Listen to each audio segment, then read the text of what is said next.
and welcome back to the Rise and Align podcast, where we talk about all things high vibrational. We are your hosts. My name is Demi. And my name is Haley. Today we have a short and sweet episode for you. We are going to talk about how you can have a more mindful morning, and that involves creating a routine.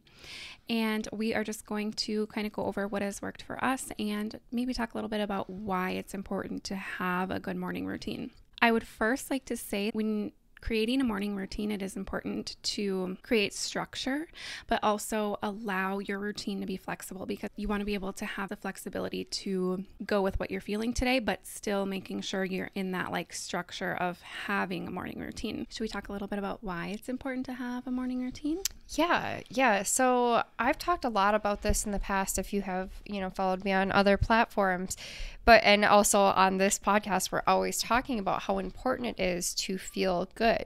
When you start your day off, say your iPhone alarm goes off and it's loud and it's obnoxious, and maybe you set a few alarms or you hit snooze a few times. So then you're a little bit late and you're rushing and you're stressed out and you're tired and you're not a morning person. And then you maybe rush to pour yourself a cup of coffee and you don't drink water or eat anything before that. So the caffeine in your system will actually give you more anxiety. So while you're rushing to work, maybe you're going to spill your coffee and you could possibly, get into traffic or get road rage or be late to work, and then it just snowballs, right? And then that goes throughout your entire day, and then it goes throughout your entire life, and your life can become really stressful. So for me, one of the biggest game changers was creating a morning routine that allowed me to feel calm, to be mindful, and to start my day off feeling good. So when you do that, you allow your mind and body to feel that relaxation. And when you are more mindful, you can actually be much more productive in still quite a short amount of time.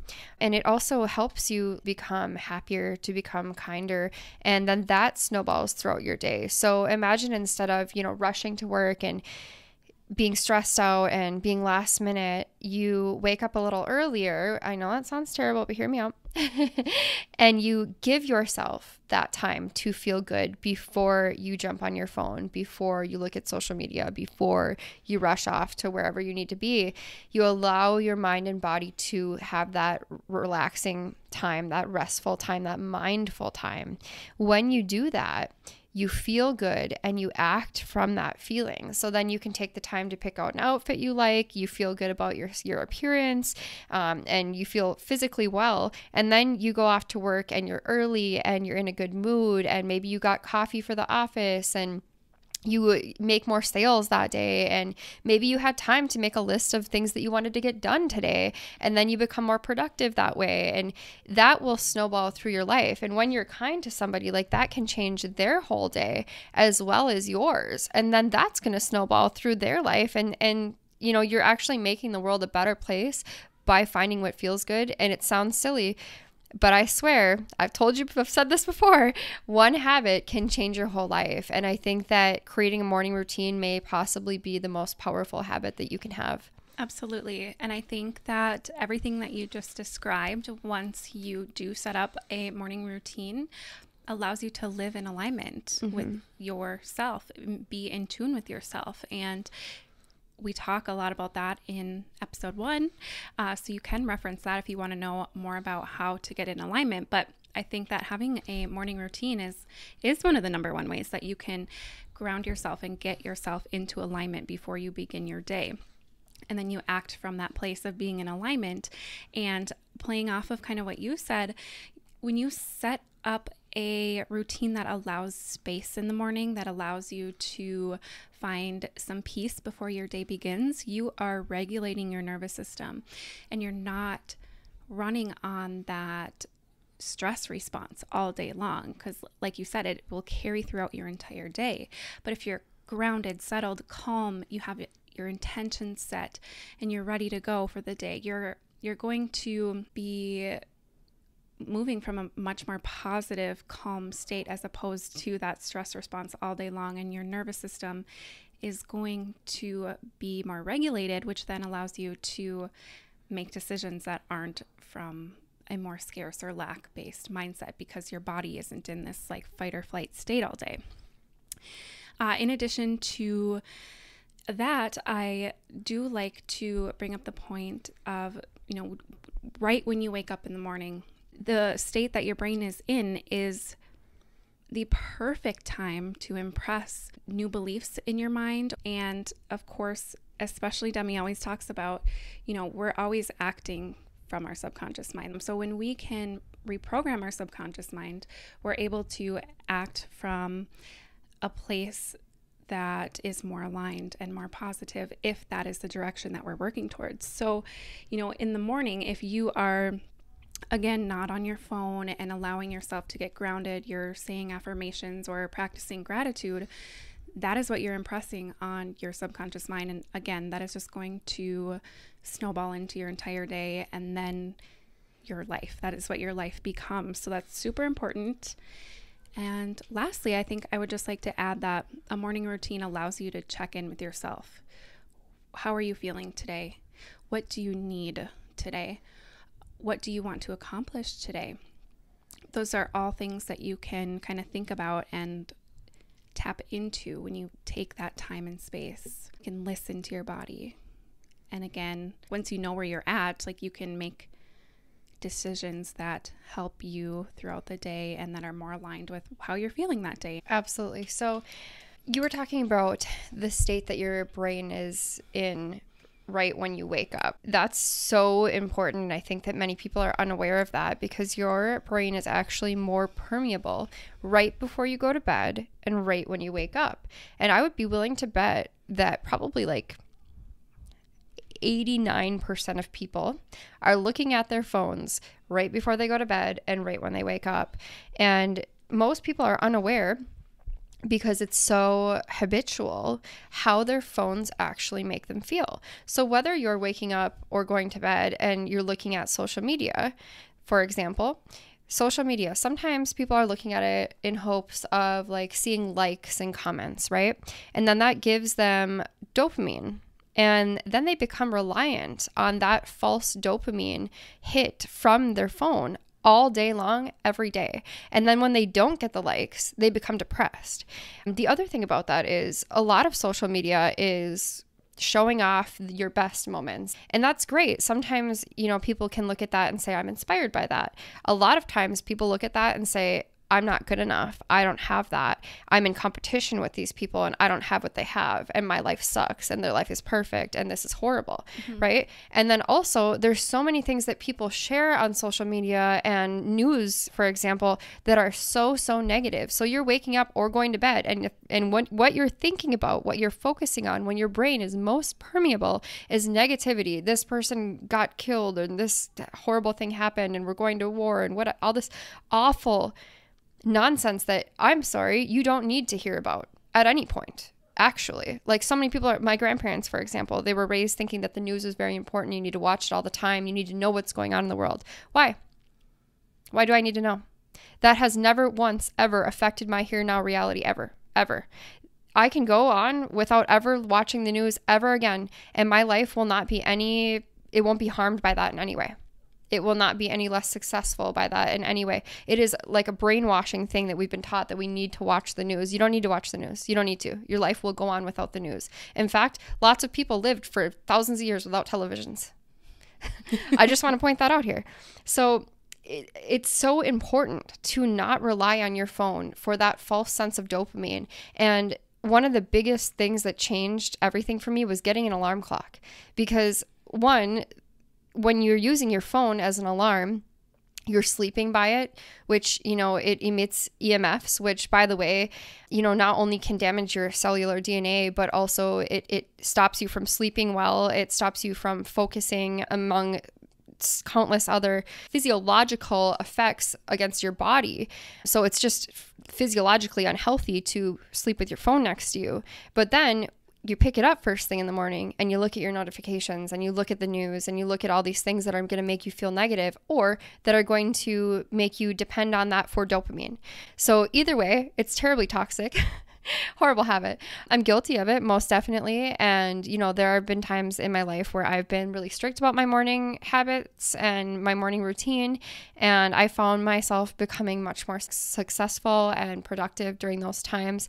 But life is waves, right? So sometimes you fall out and it's hard to change your habits, right? So don't be hard on yourself, but intentionally creating a morning routine, even if it's just one thing, will really help you feel better. You will notice a massive difference. And I think it starts before bed, actually, because your brainwave state before bed is usually alpha. It is more permeable during that time. That's a really great time to, one, not be looking at blue light from your cell phone or your TV. If you don't sleep well, that could be a huge reason why, among so many other things. We'll do another episode on sleeping well. That would be a great episode. So not looking at your phone before bed, not looking at electronics before bed, instead envisioning and thinking about, or even making lists about things that you'd like to accomplish, or, things that you'd like to manifest within your life. Allowing yourself to kind of go into that dream state before you fall asleep can be life-changing, and it'll help you get better sleep. I love reading before bed. I used to always read self-development books before bed, but I find that lately, I've been having a lot more fun reading fictional books before bed, just allowing my imagination to flow and have fun. And, I used books as a way to remember what it felt like to be in love and attract that into my life. And I think that can be so good to do right before you go to bed. So finding a really good bedtime routine can change everything too. Once you do that, you start sleeping better and you wake up more rested. And then when you wake up, I believe it's theta that your brain is in, also a much more permeable state. So it's important for memory, learning, and problem solving, the theta state. And so when you are, looking at your phone during theta, that's what you're intaking. And that's what you're going to be acting out of throughout your whole day. But if you take that time instead to meditate, you'll start to believe magic is real, because the things that can happen when you use that permeable brain state can change everything in a very short amount of time. For me, and I know you too, we love yoga, doing yoga first thing in the morning. One, my body wakes up kind of sore sometimes, right? So physically, it feels amazing to kind of be stretching and deep breathing and learning how to be present, starting my day off present. And then also, strengthening my body and showing myself that self-love. And taking that time for yourself in the morning is a way to show yourself self-love, which I think so many people talk about. It's so prominent right now, talking about loving yourself first.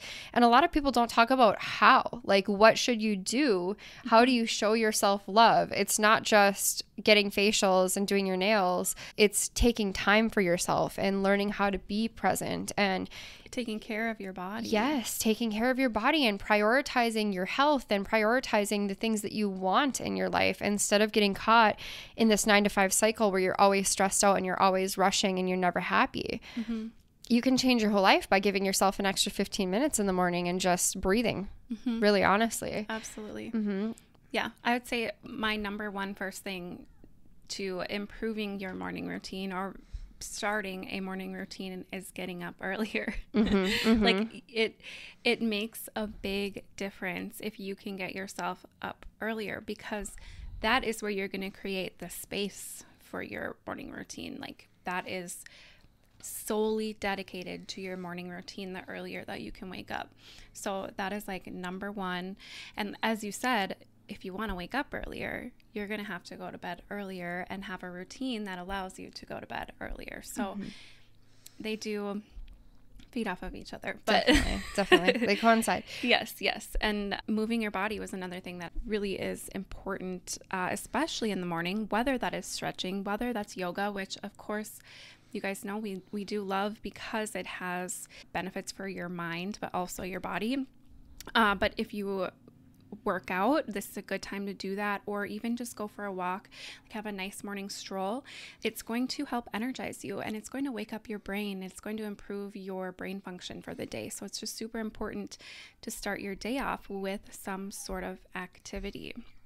And as we we're talking about brainwaves, when you first wake up, this is the best time, I think, for manifestation. So, or right before you go to sleep, both are really, really crucial in how you show up for yourself. And if you're going to be more intentional, I would say right before you go to bed and right when you wake up is the most important time to do that. So right when you wake up, you're still in bed, you're kind of still opening your eyes.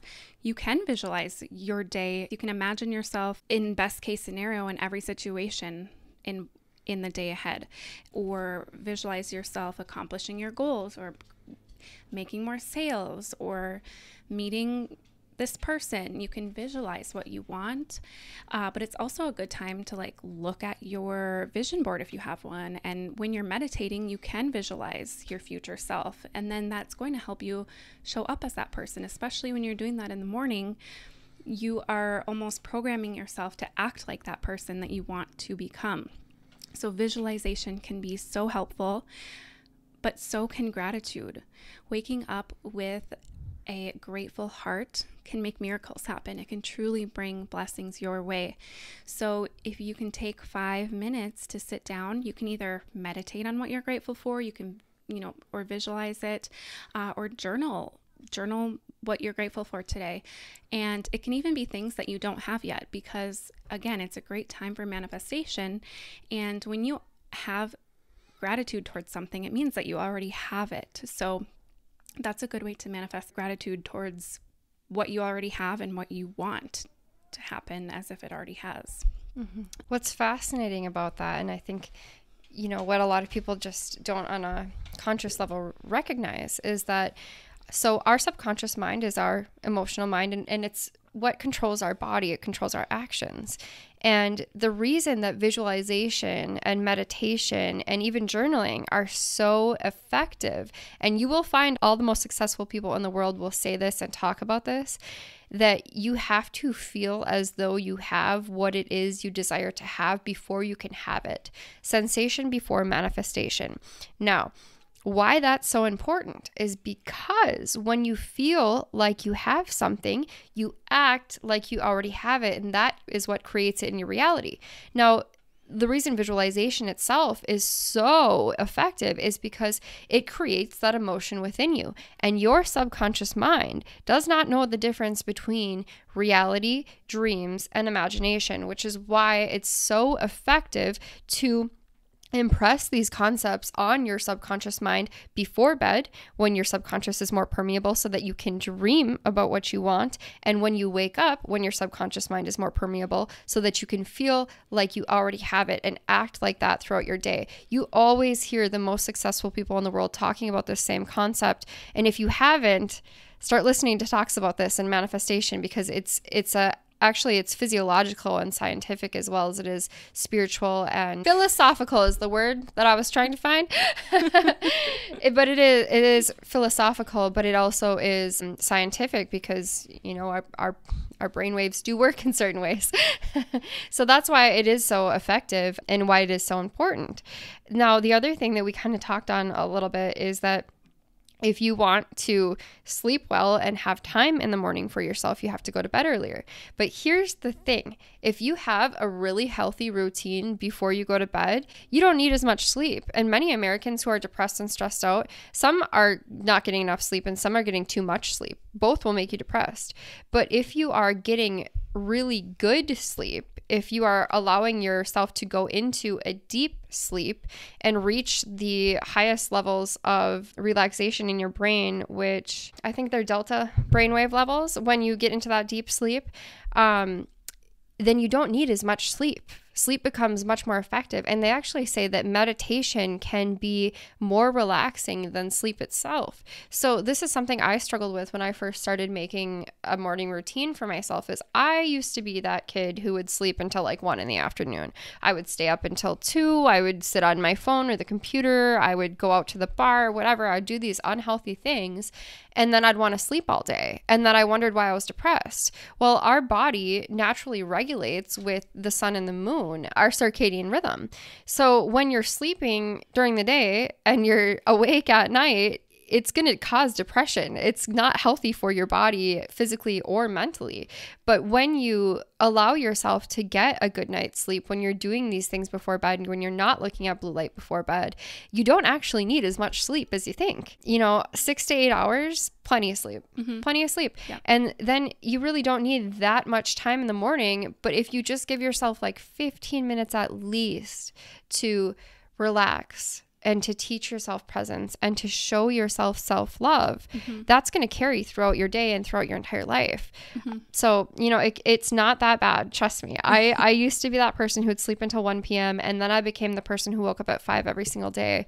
Now I'm kind of in between. I'm allowing myself to flow. You were kind of talking about how it's important to have structure with your morning routine, but also allow it to flow, and it can be different every day. And I think that's why yoga was so good for me personally, is because I wouldn't wake up and like do the same video every single day. I would wake up and do a different video every day. Sometimes I would do breath work with it, and still now sometimes I do breath work. Sometimes I do meditation. Sometimes I do journaling. Some days I do all of the above, and then I go in the sauna and keep the morning routine going for like an hour or two. It just depends, what I have going on that day, how much time I have. If I have to miss out on 1 or 2 things here and there, like that's okay. I'm not mad at myself. Like life is just waves, and then when I have those days off where I have more time, I'll take my time, But it's so important to at least have one thing that you do in the morning, even if you're like, you know what, all I have time for is to make myself a latte and to sit quietly and just breathe and maybe write a couple gratitude journal things down. That can really change how you feel for the whole day. Even if it's just like 10 minutes, it can change everything. And you can wake up 10 minutes early. I'm telling you, you can. Absolutely. And I think it's important to note, because I know there's going to be moms who are like, but I have kids. And so does Demi. Well, she has a child, So she makes it work, and so can you. Yep. And I think going back to, some of these tools that we use, meditation, journaling, even affirmations can be really helpful to do in the morning when you're wanting to program your subconscious mind to these new beliefs. And visualization.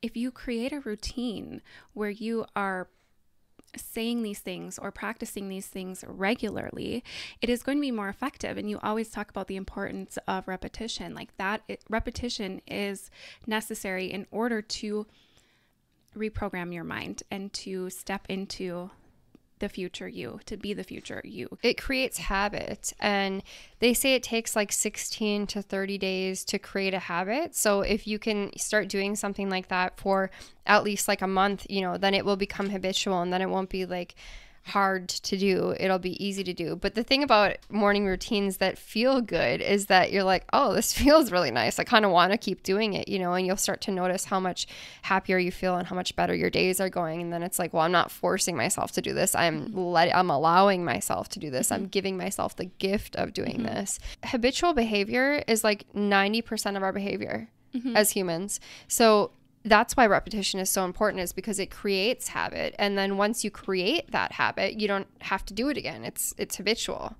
Going back to reading, you talked about, at night reading more fiction oriented stuff. And I think that is a good time to be reading your fiction books. And then in the morning, when you are focusing on your goals and your visions and you're setting yourself up for the day, you want to set yourself up for success, that's a good time to read your self-help books. Or, if you're wanting to learn more about a specific topic, or you're wanting to start a side gig, putting effort towards meeting those goals, or to learning about those goals, or learning about actions of those who've done those things already. Like that is a really great time, I believe, to be taking in that information and learning and setting more intention and action towards your goals.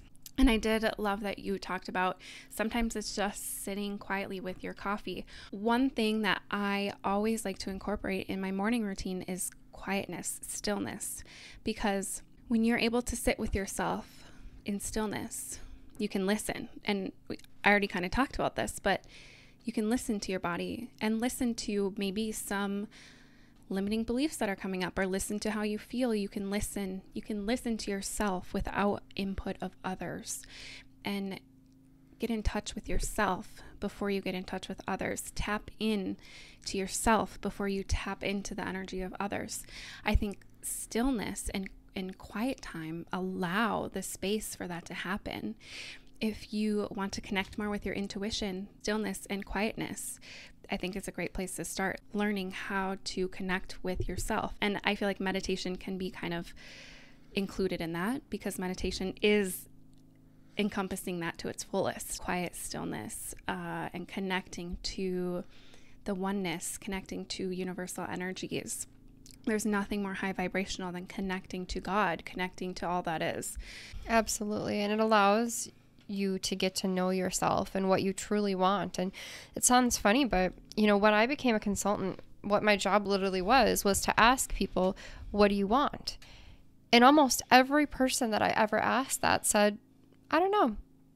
So ask yourself, do you know what you want? Do you know what you really want? What your heart really wants? What makes your heart sing? What do you really want? Ask yourself that. It's so important to know that, because if you don't know what you want, you might get caught in this habitual cycle of doing the same thing every day and never actually going after what you truly, truly want. And you might even think that you want Grant Cardone's private jet, and then you might realize that that's not what actually makes you happy. I watched a interview the other day with Jay Shetty from his podcast and Russ, who we're always talking about, my two favorite men. So glad they're doing podcasts together. And Russ was talking about how he got it all. He got the millions of dollars and the private jet, and he bought his mom a mansion, and he got all those things, and he got the platinum plaques, and he got all the things, and he still wasn't happy. And I think that's so big. And then he said, most people think that they want these things and they go after them forever, knowing that they'll probably never have them. And in reality, that's not what anybody really needs to make them happy. So I think it's so important that we get to know ourselves, that we allow ourselves that time and that space to hear our intuition, to hear our deepest, darkest thoughts, and to know ourselves truly. And that's another great time of day to do what's called auto-suggestion, which is truly just talking to yourself. But talking to yourself can be life-changing, because so many things come up that you maybe on a conscious level weren't aware of.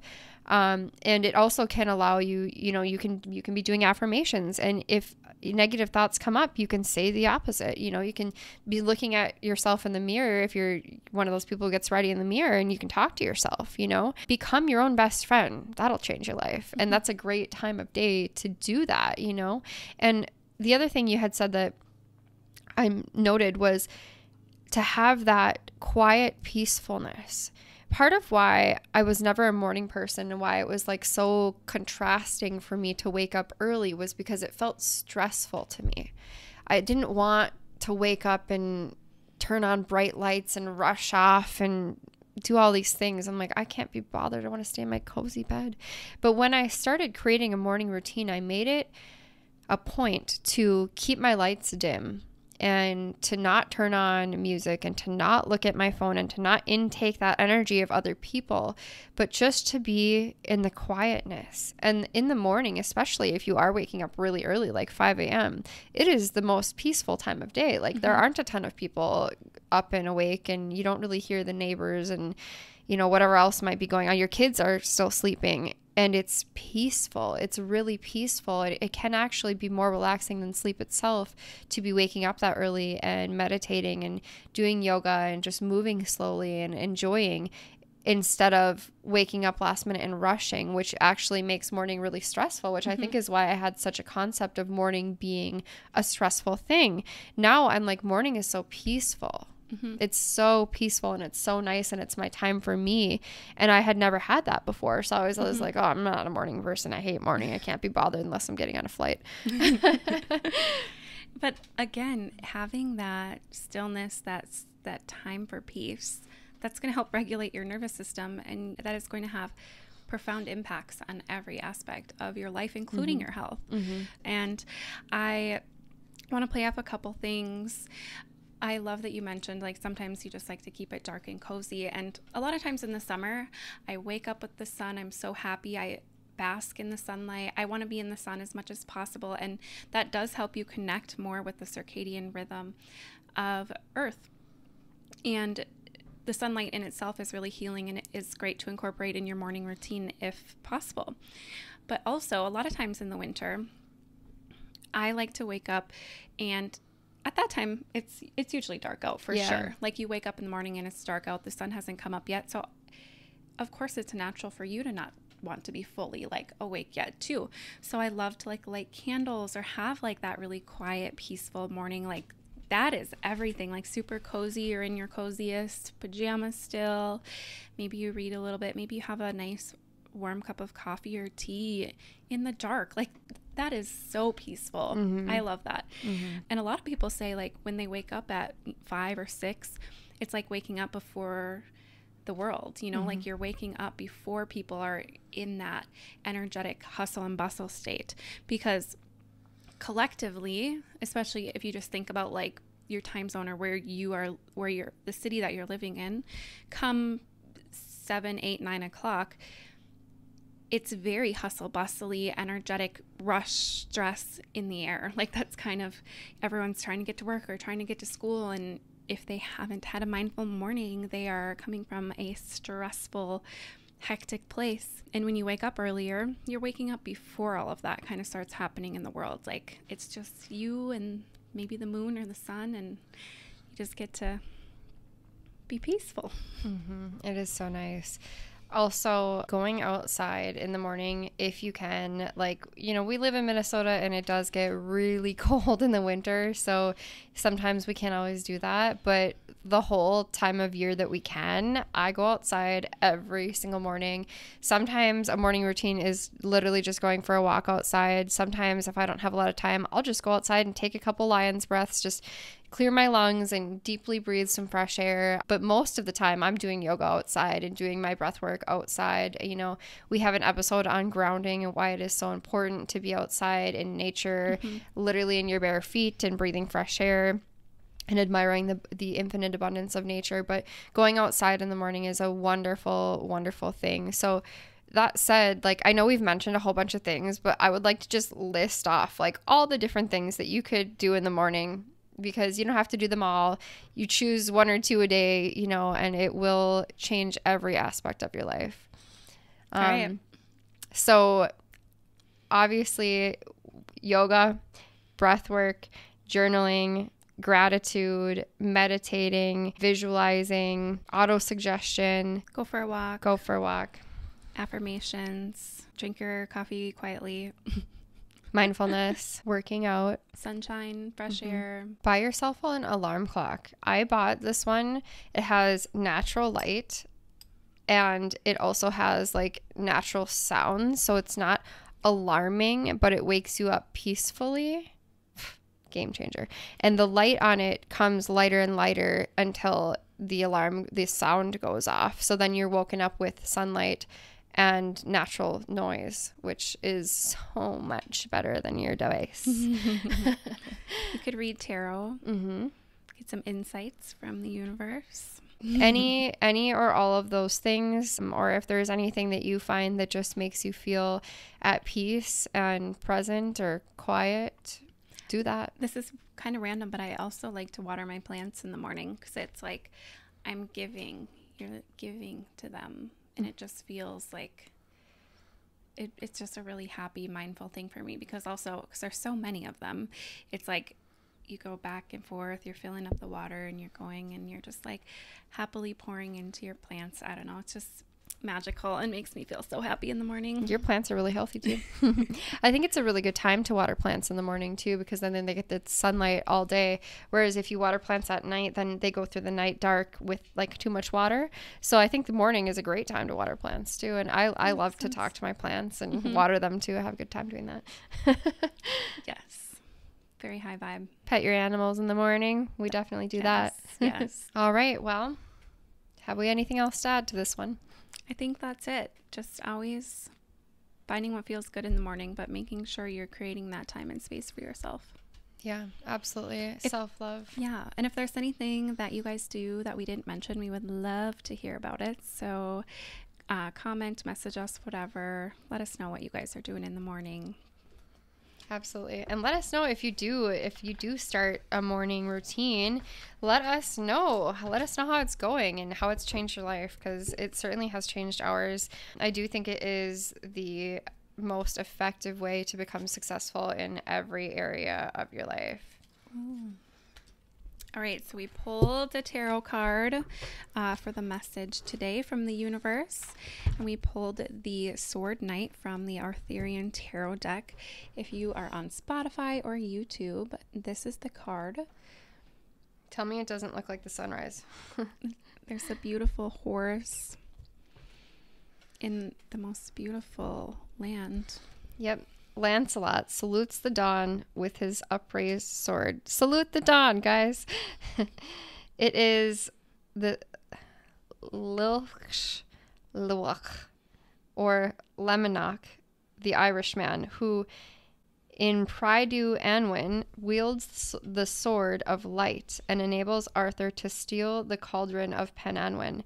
This character's name and attributes are reflected in the person of the later Lancelot. Upright, it stands for an incisive, fair, skillful person who champions the weak, unsought for help, restitution. Reversed represents vengeance, ruthlessness, narrow-mindedness. The question is, what is being championed? The day. Mm-hmm. Your life. Winning at life. Mm-hmm. Yourself, I think that if you do take that time before bed and or in the morning, you really do gain so much more control over your own mind and therefore your own life. Mm-hmm. You can champion your own life that way. Yes, I love that. What a great way to finish this episode. Thank you guys so much for listening. As always, again, let us know how it goes for you creating a new routine. We are so grateful to have you here, and thank you for joining us to continue raising the vibration of the earth, because it starts with each and every one of us. And we will see you in the next episode. Thank you. We love you. Bye.